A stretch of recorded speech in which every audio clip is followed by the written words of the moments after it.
पूरे कमरे में बोतलें बिखरी हुई थी। वह पीकर बेसुध पड़ा था। बेटा मुकेश, उसे लगा जैसे माँ ने उसे पुकारा हो। वह आंखें खोले बिना ही बोला, माँ। माँ बोली, थक गया क्या? वह बोला, हाँ माँ, आज तेरा बेटा सचमुच थक गया। माँ बोली, मैं कहती थी ना, संभल कर चल, गुस्सा मत किया कर, हर किसी पर भरोसा मत किया कर, मगर तुमने मेरी एक ना सुनी। वह अर्ध चेतन अवस्था में भूल गया था कि माँ को गुजरे 15 वर्ष हो चुके हैं। वह बोला, सच कहती हो माँ, ये दुनिया वैसी नहीं है जैसी तुम्हारी गोद से दिखाई देती थी। माँ बोली, दुनिया तो वैसी है बेटा, तू ही सही रास्ते पर नहीं चल पाया। तुम्हारे गुस्से और गुरूर ने सब कुछ खो दिया। ना पत्नी को संभाल कर रख पाया, ना कारोबार। कल ये घर भी नीलाम हो जाएगा। उसके बाद इस दुनिया में तेरा कुछ भी नहीं रह जाएगा। फिर तू कहाँ जाएगा? मुकेश रोते हुए बोला, मैं भी तुम्हारे पास आ रहा हूँ माँ, अब मेरा इस दुनिया में मन नहीं लगेगा। माँ बोली, आजा मेरे लाल, मैं हूँ ना तुझे संभालने के लिए। उसे लगा जैसे उसका सर माँ की गोद में रखा है और माँ धीरे धीरे उसके सर पर हाथ फेर रही है। मगर उसकी नींद टूटी तो वह हड़बड़ाकर उठकर बैठ गया। कमरे में उसके सिवा कोई ना था। उसने वह बोतल खोजी जिसमें थोड़ी बची हुई थी, फिर एक गिलास में डालकर बिना पानी के ही गटक गया। फिर वह फर्श पर ही सो गया। आज मुकेश भरी दुनिया में अकेला था। पिता बचपन में ही गुजर गए थे। 15 वर्ष पहले गंभीर बीमारी से माँ का भी निधन हो गया था। वह अनाथ हो गया था। मगर उसके बाद कविता उसकी जिंदगी में आई। कविता से शादी के बाद तो उसकी जिंदगी परवान चढ़ती गई। कविता बहुत ही टैलेंटेड लड़की थी। बिना किसी ट्रेनिंग के ही वह नई नई डिजाइन के कपड़े सिलने में माहिर थी। मुकेश ने इसी काम को अपना बिजनेस बना लिया था। धीरे धीरे रेडीमेड कपड़ा मार्केट में कविता के डिजाइन किए हुए कपड़ों ने धूम मचा दी थी। जैसे जैसे पैसा हाथ में आया वह घमंडी होता गया। गुस्से में वह कविता को भी भला बुरा कह देता था। धीरे धीरे दोनों में तकरार बढ़ने लगी। 10 साल का शादीशुदा जीवन बर्बाद होने लगा। फिर एक दिन कविता अपनी बेटी को साथ लेकर उसे छोड़कर चली गई। कविता के जाने के बाद तो वह अकेला हो गया था। धंधे में गलत लोगों को पार्टनर बना लिया था। आवश्यकता से ज़्यादा लोन उठा लिया था। शराबखोरी और पार्टियों में पैसे उड़ाने लगा था। जिन्हें पार्टनर बनाया था वह भी उसे धोखा देकर अपना उल्लू सीधा करने में लग गया था। 5 साल में ही धंधा चौपट हो गया और अब लोन ना चुका पाने के कारण घर नीलाम होने वाला था। सुबह वह उठा तो उसका मन रोने को हो रहा था। वह जानता था कुछ देर बाद ही बैंक वाले आ जाएंगे और उसके सपनों के घर को नीलाम कर देंगे। पता नहीं अब यहाँ किसका ठिकाना होगा। कभी उसकी धड़कन था ये घर, न जाने अब किसके ख्वाबों का आशियाना होगा। वह घूम घूम कर आखिरी बार घर की हर चीज़ को निहारने लगा। रसोई में पहुँचा तो हर चीज़ उसे कविता की याद दिलाने लगी, क्योंकि रसोई की हर चीज़ कविता ने अपनी पसंद की लगवाई थी। वह बार बार कारपेंटर से कहती थी, भैया यहाँ दीवार में एक छोटी सी फोल्डिंग डाइनिंग टेबल बना देना, ताकि जब मैं खाना बनाऊं तो उनको गर्मा गर्म परोस सकूं। वह क्या है कि उन्हें ठंडा खाना बिल्कुल पसंद नहीं। याद करते हुए उसकी आंखों से आंसू बहने लगे। वह डाइनिंग टेबल को सीधा करके कुर्सी लगाकर उस पर बैठ गया। फिर आंखें बंद करके याद करने लगा। कविता कह रही थी, ए जी, आप बिना हाथ धोए ही आकर बैठ गए ना, चलो बाहर जाकर बाथ बेसिन में हाथ धोकर आओ। वह उसे चिढ़ाने के लिए सिंक में ही हाथ धोने लगता था। फिर वह उसे सफाई पर भाषण देने लगती थी और वह मुस्कुराते हुए खाना खाने लगता था।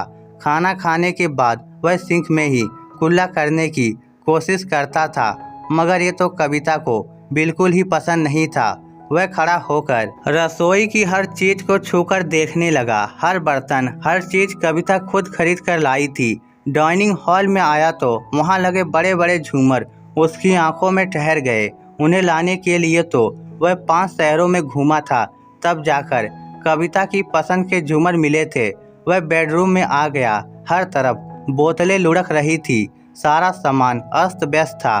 वह कितनी सफाई रखती थी, हर चीज अपनी जगह पर होती थी। आज गंदगी के कारण बेडरूम में मक्खियां भिनभिना रही थी। जब तक वह थी घर स्वर्ग जैसा दिखता था, मगर उसके जाने के बाद तो पहले जैसा घर कभी दिखा ही नहीं। 4 साल तक काम वाली आ रही थी, थोड़ी बहुत साफ सफाई हो जाती थी, मगर 1 साल से तो वह खुद ही महीने में 1 आध बार सफाई किया करता था। वह दूसरी मंजिल पर आ गया, बालकनी में खड़ा होकर देखने लगा। बाहर बैंक का गार्ड ड्यूटी पर बैठा था। जब बैंक वालों ने घर जब्त किया था, उसको घर से बाहर निकाल रहे थे, मगर बहुत रिक्वेस्ट के बाद उसे नीलामी तक रहने दिया जा रहा था। वह घर का कोई सामान बाहर ना ले जा सके, इसके लिए बाहर गार्ड को बैठा दिया गया था। वह अपने ही घर में मेहमान बनकर रह रहा था। वह कुर्सी पर बैठकर आराम करने लगा। आज उसे महसूस हो रहा था कि कविता को खोकर उसने बड़ी गलती कर दी थी। उसी से तो एक घर था, उसके जाते ही भूत बंगला बन चुका था। वह बड़ी स्वाभिमानी थी, एक बार गई तो लौट कर नहीं आई। मुकेश भी अकड़ के मारे उसे लेने नहीं गया था। वह सोचने लगा कि आज बेघर होने के बाद वह कहाँ जाएगा। कविता के पास चला जाए क्या? नहीं, जिंदगी से हार कर उसके पास वह हरगिज नहीं जाएगा। फिर कहाँ जाएगा? फिर उसने एक लंबी सांस लेकर सोचा, जहाँ जिंदगी ले जाएगी वहाँ चला जाऊंगा। अचानक उसने देखा बैंक के कर्मचारी घर में आने शुरू हो गए थे। वह नीचे वापस बेडरूम में चला आया। छुपाई हुई आखिरी दौलत वह बोतल निकाली जो उसने आज के दिन के लिए छुपाई थी। फिर जेब को टटोला, उसमें 70 रुपये बचे थे। फिर बेडरूम का दरवाज़ा बंद करके आखिरी बार अपने घर में पीने बैठ गया। कुछ ही देर में वह पूरी बोतल साफ कर गया, फिर बेहोश होकर एक तरफ लुढ़क गया।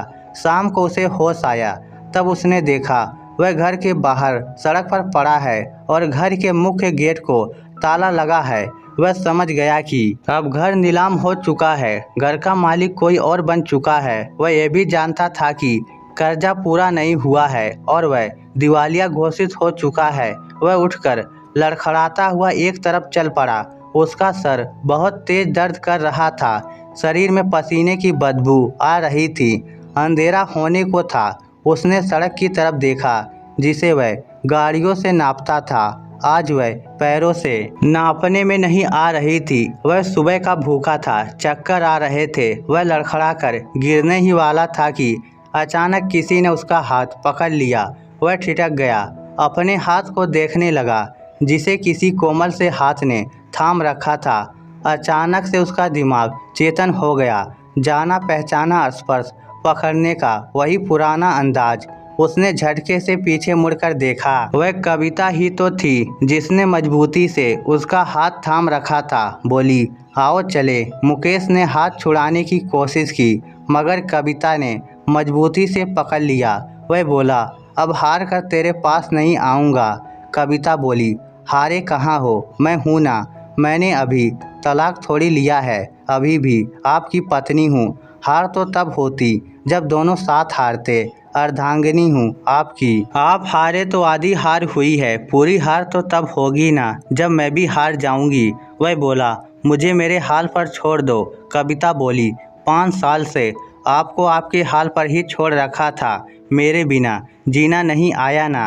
अब मेरे साथ चलो। मैंने अपने मायके में हमारा खुद का एक छोटा सा घर खरीद लिया है, एक छोटी सी दुकान भी खरीद ली है।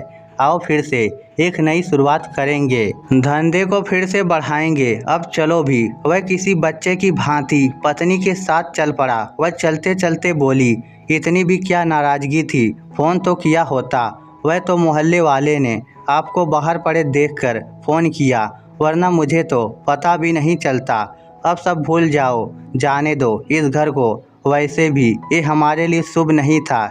इसके बनते ही झगड़े शुरू हो गए थे। दोस्तों, अपनी अर्धांगिनी को संभाल कर रखें। जब सभी साथ छोड़ देंगे तब वही हाथ पकड़कर साथ चलेगी। इस स्टोरी को लेकर आपकी क्या राय है, नीचे कमेंट करके हमें ज़रूर बताइएगा। धन्यवाद।